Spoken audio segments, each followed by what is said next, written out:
Hello students, welcome to law excellence IAS academy. ఇవాళ మనం October 16వ తేదీకి సంబంధించి హిందూ న్యూస్ పేపర్లో ఉన్నటువంటి ఇంపార్టెంట్ ఆర్టికల్స్, వాటిని సబ్జెక్ట్కి ఎలా లింక్ చేసుకుంటాం, క్వశ్చన్స్ వాటి నుంచి ఎలా అడగచ్చు అన్నటువంటిది చూద్దాం. ఇవాళ మన ఫస్ట్ ఆర్టికల్ చూడండి. ఇండియా కెనడా రిలేషన్స్కి సంబంధించి ఇంటర్నేషనల్ రిలేషన్స్ కింద దీన్ని మనం చదువుకుంటాము. అయితే ఏమైంది రీసెంట్గా అంటే సిక్ యాక్టివిస్ట్ అయినటువంటి నిజ్జర్ని కెనడాలో హత్య చేయటం జరిగింది. మరి ఇతని హత్య వెనకాల భారతదేశ హస్తం ఉంది అన్నట్టుగా కెనడా ప్రధాని అయినటువంటి జస్టిన్ ట్రూడో ఈయన ఆరోపించటం జరిగింది. మరి దాన్ని మన భారతదేశం ఒప్పుకోలేదు. రెండు దేశాల మధ్య రిలేషన్స్ అన్నటువంటివి డెట్యూరేట్ అవుతూ వచ్చాయి. కెనడా ఈ యొక్క సిక్ యాక్టివిస్ట్ లేదా ప్రో ఖలిస్తానీ గ్రూప్ అంటాము. ఖలిస్తాన్ అన్నటువంటిది ఏంటి? పంజాబ్లో సిఖ్లు ఎవరైతే ఉన్నారో వాళ్ళలో చాలామంది మాకు ఒక సపరేట్ ఫ్రీ నేషన్ కావాలి అన్నట్టుగా దానికి ఖలిస్తాన్ అన్నట్టుగా పేరు పెట్టుకోవటం జరిగింది. మరి కెనడా ఎందుకని వీళ్ళకి సపోర్ట్ చేస్తూ వస్తుంది అంటే కెనడాలో సిఖ్ల యొక్క డయోస్పరా అన్నటువంటిది, అంటే సిఖ్లు చాలామంది ఉన్నారు. వాళ్ళ యొక్క ఎలక్షన్స్లో వీళ్ళు ఎంతో మేజర్ ఇంపాక్ట్ని చూపించగలరు. కాబట్టి ఇప్పుడు ప్రో ఖలిస్తానీ గ్రూప్స్కి పొలిటికల్గా అక్కడ సపోర్ట్ అన్నటువంటిది వస్తూ ఉంది. మరి ఈ నేపథ్యంలో లాస్ట్ ఇయర్ ఈ హత్య అన్నటువంటిది జరిగినప్పుడు భారతదేశం మీద అలిగేషన్స్ వేయటం, రెండు దేశాల మధ్య రిలేషన్స్ అన్నటువంటివి ఎలా అంటే ఆ దేశం నుంచి వచ్చే వాళ్ళకి ఇక్కడ జాగ్రత్తగా ఉండమని చెప్పటం, అక్కడ వివిధ రకాల దాడులు అన్నటువంటివి జరగటం కావచ్చు, రెండు దేశాలు వీసా ప్రాసెస్ని నిలిపివేయటం కావచ్చు, ఆ తర్వాత హై కమిషనర్స్ని వెనక్కి పిలిపించేయటం కావచ్చు, అలాగే ఆ దేశానికి సంబంధించినటువంటి అఫీషియల్స్ డిప్లొమాట్స్ ఎవరైతే ఉంటారో వాళ్ళని వెనక్కి తీసేసుకోండి అన్నట్టుగా చెప్పటం కావచ్చు. ఇలాంటివన్నీ జరుగుతూ ఉన్నటువంటి నేపథ్యంలో ఇప్పుడు చూడండి కెనడా ప్రధాని ఏమంటున్నారు. ఇండియన్ డిప్లొమాట్స్ కెనడాలో ఎక్స్టార్షన్కి అలాగే హోమిసైడ్కి పాల్పడుతూ ఉన్నారు, వాళ్ళు ఇన్వాల్వ్ అవుతున్నారు అన్నట్టుగా చెప్పటం జరిగింది. దాన్ని మన భారతదేశం ఇలా చెప్పటం అన్నటువంటిది కరెక్ట్ కాదు అన్నట్టుగా, దీనికంటూ క్రెడిబుల్ ఎవిడెన్సెస్ ఏమీ లేకుండా ఇలా మాట్లాడటం అన్నటువంటిది సరి అయినది కాదు అన్నట్టుగా మన భారతదేశం దీన్ని అపోజ్ చేస్తోంది. మరి ఈ నేపథ్యంలో మనకేం తెలియాలి? ఇండియా కెనడాకి మధ్య 1947 నుంచి కూడా మంచి రిలేషన్షిప్ అన్నటువంటిది ఉంది. రెండు దేశాల మధ్య బైలేటరల్ ట్రేడ్ అన్నటువంటిది బాగా జరుగుతోంది. కెనడాకి 10th largest trading partner India. అలాగే ఇండియా చాలా ఎక్స్పోర్ట్స్ చేస్తోంది, ఇంపోర్ట్స్ అన్నటువంటివి చేసుకుంటూ ఉన్నాయి. రెండు దేశాలకి మధ్య CEPA అంటే కాంప్రహెన్సివ్ ఎకనామిక్ పార్ట్నర్షిప్ అగ్రిమెంట్ యొక్క నెగోషియేషన్స్ ఉన్నాయి. అలానే ఎర్లీ ప్రోగ్రెస్ ట్రేడ్ అగ్రిమెంట్ అన్నటువంటిది రెండు దేశాల మధ్య ఇంకా పెండింగ్లో ఉంది. ఇలాంటివన్నీ ఉన్నాయి.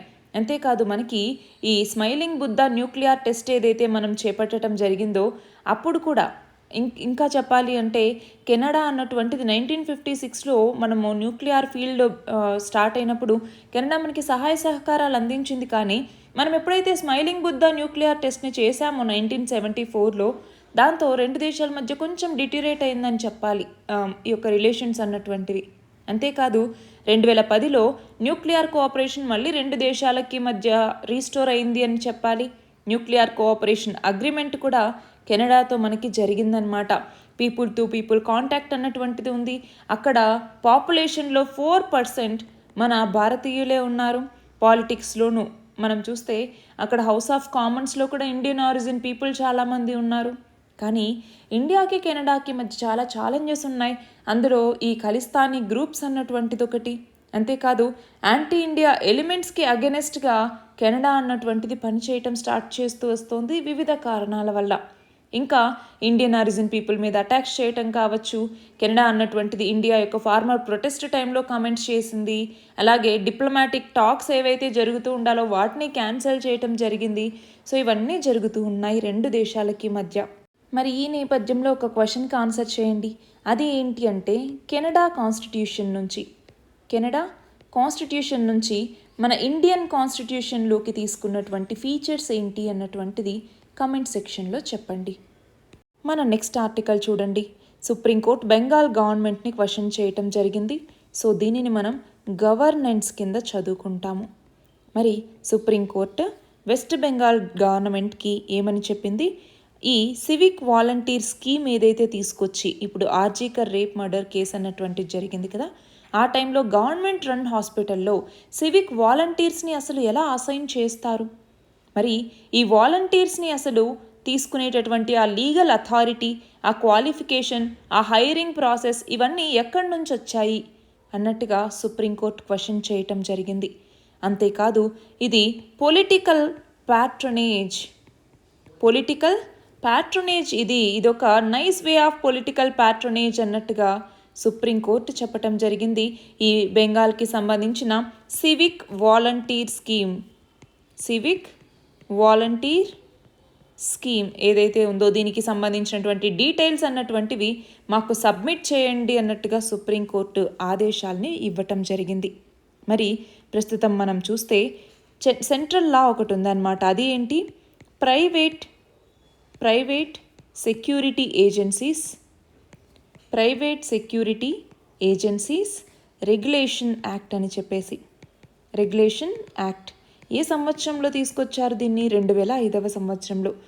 మరి దీని ప్రకారం వెస్ట్ బెంగాల్ గవర్నమెంట్ ఏం చెప్తోంది? మేము సివిక్ వాలంటీర్స్ని రిక్రూట్ చేసుకోవటం లేదు, కేవలం సెక్యూరిటీ పర్సనల్స్ని మాత్రమే ఈ private security agencies regulation act ద్వారా మేము వాళ్ళని హైర్ చేసుకుంటూ ఉన్నాము అన్నట్టుగా చెప్పటం జరిగింది. సో లైసెన్స్డ్ సెక్యూరిటీ ఏజెన్సీస్ మిగతా రాష్ట్రాల్లో ఎలా అయితే ఉంటాయో అలానే ఈ పర్సనల్స్ని మేము ప్రొక్యూర్ చేసుకున్నాము అన్నట్టుగా చెప్పటం జరిగిందనమాట. సో ఈ కేసును అయితే వాయిదా వేసింది సుప్రీంకోర్టు. మన నెక్స్ట్ ఆర్టికల్ చూడండి. వరల్డ్ ఫుడ్ డే, ప్రపంచ ఆహార దినోత్సవం అంటాము. సో దీనిని మనం ఫుడ్ సెక్యూరిటీ, జిఎస్ పేపర్ 3లో ఫుడ్ సెక్యూరిటీ అన్నటువంటి టాపిక్లో చదువుకుంటాం. అలాగే పావర్టీ మరియు హంగర్కి సంబంధించినటువంటి ఇష్యూస్ కింద కూడా దీనిని మనం చదువుకోవటం జరుగుతుంది. అయితే FAO అన్నటువంటిది మనకు తెలుసు కదా, ఫుడ్ అండ్ అగ్రికల్చరల్ ఆర్గనైజేషన్ అన్నటువంటిది 1945లో అక్టోబర్ 16ని మనము వరల్డ్ ఫుడ్ డేగా జరుపుకోవాలి అన్నట్టుగా చెప్పటం జరిగింది.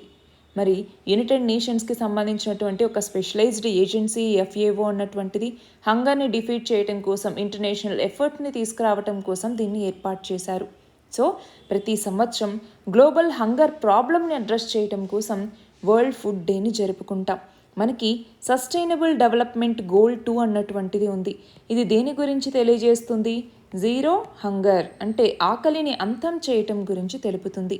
సో వరల్డ్ ఫుడ్ డే దీని ప్రకారం మన భారతదేశంలో ఇలా హంగర్ని ఎండ్ చేయటం, ఆకలిని అంతం చేయటం, ఫుడ్ సెక్యూరిటీని సాధించాలి అంటే ఇప్పుడు ఉన్నటువంటి ఫుడ్ ఇన్సెక్యూరిటీని మనం తొలగించుకోవాలి.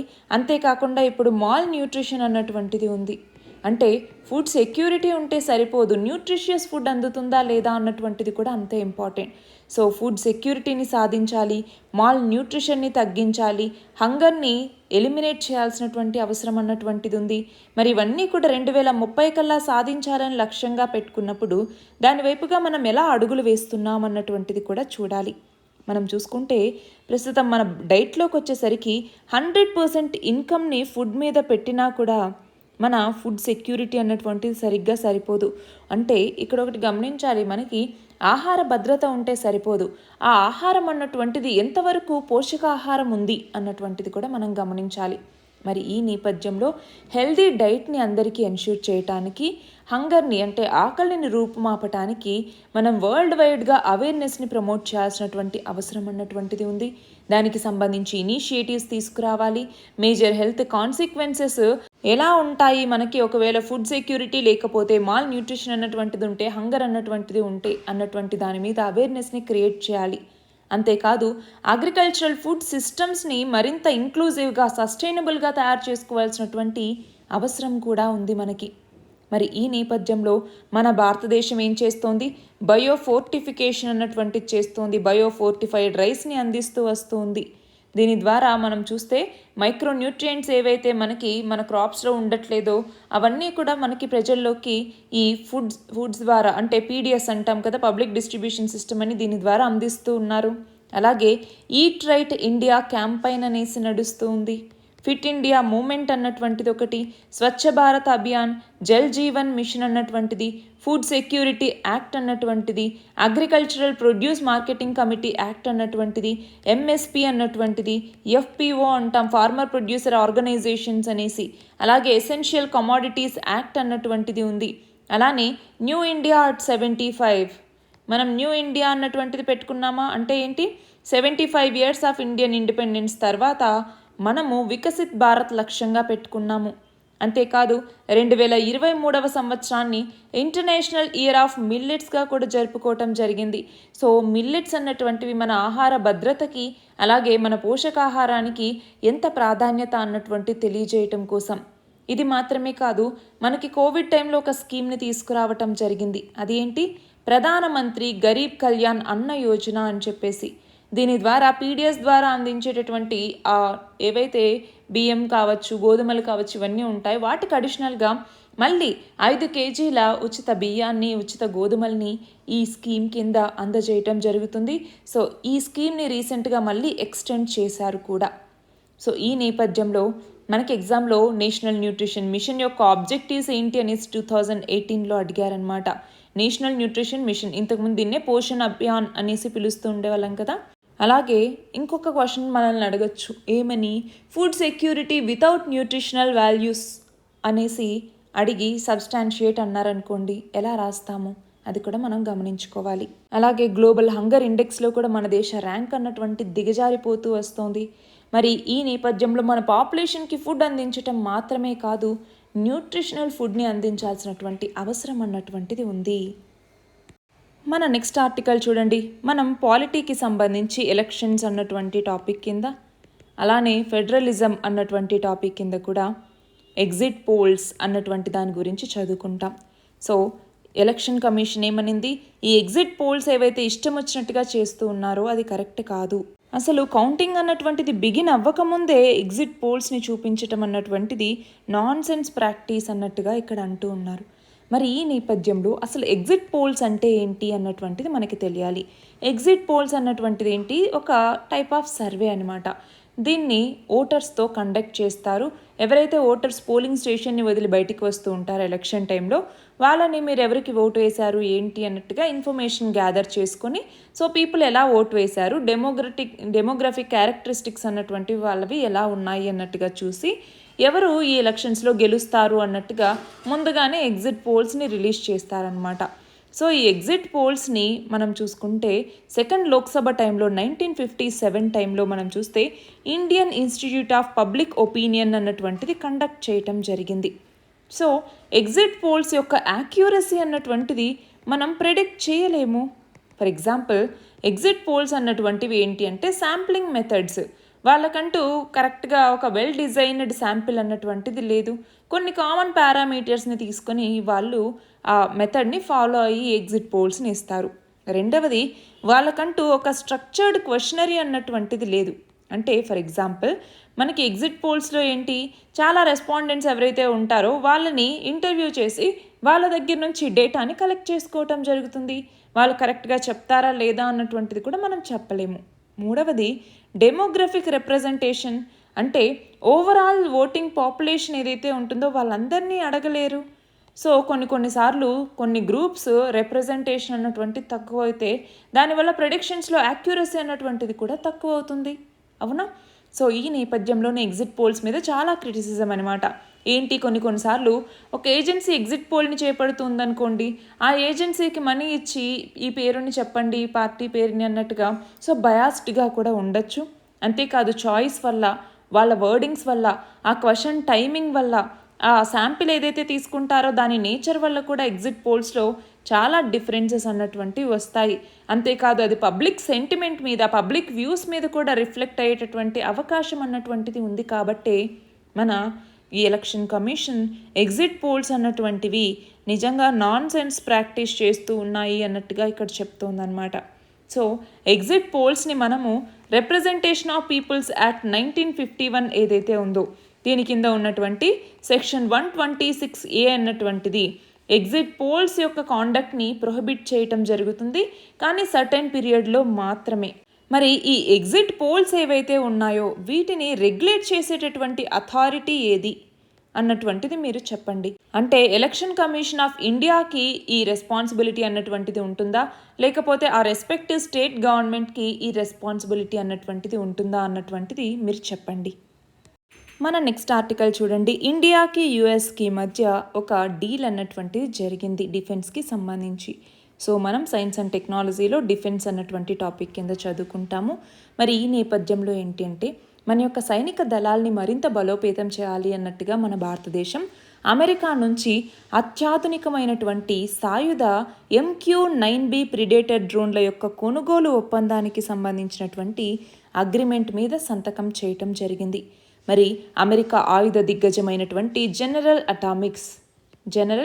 అటామిక్స్ నుంచి మన దేశం మొత్తం ఇలాంటి 31 డ్రోన్లని కొనుగోలు చేస్తోంది. అన్మాన్డ్ ఏరియల్ వెహికల్స్, సింపుల్గా చెప్పాలి అంటే డ్రోన్స్ అంటాం. మరి ఈ డీల్ యొక్క మొత్తం విలువ $3.5 బిలియన్, దాదాపు $400 కోట్ల అనమాట. అంతేకాదు డ్రోన్ల యొక్క మరమ్మతులకి సంబంధించి, నిర్వహణకి సంబంధించి కూడా మన యొక్క డిఫెన్స్ మినిస్ట్రీకి జనరల్ అటామిక్స్కి మధ్య ఇంకొక ఒప్పందం అన్నటువంటిది కూడా కుదిరింది. అయితే ఇప్పుడు MQ-9B high altitude long endurance remotely piloted air craft systems అనేసి మనం వీటిని పిలుస్తూ ఉంటాము. మరి ఈ MQ-9B డ్రోన్స్ ఏవైతే ఉన్నాయో ఇవి హంటర్ కిల్లర్ డ్రోన్స్ అనమాట. మరి సైనిక దళాల యొక్క నిఘా సామర్థ్యాన్ని మరింత బలోపేతం చేసుకోవటం కోసం భారతదేశం వీటిని సమకూర్చుకుంటోంది. ముఖ్యంగా మనకి చైనాతో వివాదాస్పద సరిహద్దులు అన్నటువంటి ఉన్నాయి కదా, ఆ నేపథ్యంలో వీటి సేవల్ని ఉపయోగించుకోవచ్చు. కేవలం నిఘా మాత్రమే కాదు, దాడులు కూడా చేయగలిగినటువంటి సామర్థ్యం వీటికి ఉంది. 2022 జూలైలో కాబూల్ మధ్యలో హెల్ఫైర్ అన్నటువంటి క్షిపణి ప్రయోగంతో అల్ ఖైదా నాయకుడైనటువంటి అల్ జవహారీని మట్టుపెట్టినటువంటి MQ-9 ఏదైతే రీపర్ డ్రోన్ ఉందో దాని యొక్క మరో వేరియంటే ఈ ప్రిడేటర్ డ్రోన్ అన్నటువంటిది. ఇది చాలా ఎక్కువ ఎత్తులో విహరించగలుగుతుంది. ఒకేసారి 40 గంటలకి పైగా ఇది గాల్లో ఉండగలదు. ఇది 4 హెల్ఫైర్ క్షిపణుల్ని, 450 కిలోల బాంబుల్ని మోసుకెళ్లగలుగుతుంది. మరి ఇప్పుడు కొనుగోలు చేయబోయేటటువంటి మొత్తం 31 డ్రోన్స్లో నౌకాదళానికి 15 ఇవ్వబోతూ ఉన్నారు. దేనికి? నేవీకి 15 ఇస్తారు. అలాగే ఎయిర్ ఫోర్స్కి వచ్చేసరికి 8, అలాగే ఆర్మీకి వచ్చేసరికి ఇంకొక 8 ఇవ్వబోతూ ఉన్నారు. అలా మొత్తం 31 ఈ ప్రిడేటర్ డ్రోన్స్ని కొనుగోలు చేయడానికి ఇప్పుడు ఒప్పందం అన్నటువంటిది కుదిరిందనమాట. మన నెక్స్ట్ ఆర్టికల్ చూడండి. జమ్మూ అండ్ కాశ్మీర్ చీఫ్ మినిస్టర్గా ఒమర్ అబ్దుల్లా ప్రమాణ స్వీకారం చేయబోతూ ఉన్నారు. సో దీన్ని మనం పాలిటీ అలాగే గవర్నెన్స్లో చదువుకుంటాము. సో రీసెంట్గా జమ్మూ అండ్ కాశ్మీర్ యూనియన్ టెరిటరీలో ఎలక్షన్స్ అన్నటువంటివి జరిగాయి కదా. మరి ఆ నేపథ్యంలో నేషనల్ కాన్ఫరెన్స్ ప్లస్ కాంగ్రెస్ అలయన్స్ అన్నటువంటిది అక్కడ గెలిచింది. ఆ నేపథ్యంలోనే నేషనల్ కాన్ఫరెన్స్ పార్టీ యొక్క అధినేత అయినటువంటి ఒమర్ అబ్దుల్లా జమ్మూ అండ్ కాశ్మీర్ యూనియన్ టెరిటరీకి చీఫ్ మినిస్టర్గా ఇవాళ ప్రమాణ స్వీకారం చేయబోతూ ఉన్నారు. మరి అంతేకాదు రీసెంట్గా ఇప్పటిదాకా ఉన్నటువంటి ప్రెసిడెంట్స్ రూల్ ఏదైతే ఉన్నిందో ఆ రూల్ని కూడా రివోక్ చేయటం జరిగింది. మరి ప్రెసిడెంట్ రూల్ని ఏ ఆర్టికల్ కింద తీసుకొస్తారు? ఆర్టికల్ 356 అనమాట. సో ఇప్పుడు ప్రీవియస్లీ గవర్నర్, ఇప్పుడైతే లెఫ్టినెంట్ గవర్నర్ ఉంటారు యూనియన్ టెరిటరీ కాబట్టి. సో ఈయన మన భారత రాజ్యాంగంలో ఉన్నటువంటి ఆర్టికల్ 164ని యూజ్ చేసుకొని ఒక మెజారిటీ పార్టీ లేదా కోయలేషన్కి సంబంధించినటువంటి లీడర్ని గవర్నమెంట్ ఫామ్ చేయండి అన్నట్టుగా ఇన్వైట్ చేయటం జరుగుతుంది. అలా ఇప్పుడు లెఫ్టినెంట్ గవర్నర్ ఒమర్ అబ్దుల్లాని మీరు గవర్నమెంట్ ఫామ్ చేయండి అన్నట్టుగా అడగటం జరిగింది. సో ఇప్పుడు మెజారిటీ సపోర్ట్ అన్నటువంటిది ఈయనకి ఉంది కాబట్టి గవర్నమెంట్ని ఫామ్ చేయండి అన్నట్టుగా అడుగుతూ ఉన్నారు. మరి ఆర్టికల్ 164 క్లాజ్ 3 కింద సీఎం అలాగే మిగతా మినిస్టర్స్ కూడా ఓత్ని అడ్మినిస్టర్ చేయటం జరుగుతుంది.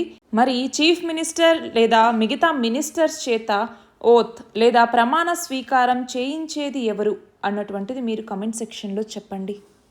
మన నెక్స్ట్ ఆర్టికల్ చూడండి. ఆర్టిఫిషియల్ ఇంటెలిజెన్స్ రీసెర్చ్ హబ్స్ని మన భారతదేశంలో ఏర్పాటు చేయబోతూ ఉన్నారు. సో సైన్స్ అండ్ టెక్నాలజీకి సంబంధించి ఆర్టిఫిషియల్ ఇంటెలిజెన్స్ టాపిక్ కింద చదువుకుంటాం. So artificial intelligence centres of ఎక్సలెన్స్ని అది కూడా 3 రంగాల్లో ఫోకస్ చేస్తూ ఏమేంటవి? ఒకటి వచ్చేసరికి హెల్త్ కేర్కి సంబంధించి, రెండవది అగ్రికల్చర్కి సంబంధించి, మూడవది వచ్చేసరికి సస్టైనబుల్ సిటీస్కి సంబంధించి ఇలా 3 ఆర్టిఫిషియల్ ఇంటెలిజెన్స్ సెంటర్స్ని ఎస్టాబ్లిష్ చేయబోతున్నారు. దానికి సంబంధించి union minister for education announcement ఇచ్చారనమాట. మరి ఈ నేపథ్యంలో ఒక థీమ్ని తీసుకొచ్చారు. అది ఏంటి? Make AI artificial intelligence in India and make AI artificial intelligence work for India అన్నటువంటి థీమ్తో దీన్ని తీసుకురావటం జరిగింది. అంతేకాదు వికసిత్ భారత్ అన్నటువంటి విజన్ ఏదైతే ఉందో, వికసిత్ భారత్ ఏంటి ఈ విజన్ అన్నటువంటిది?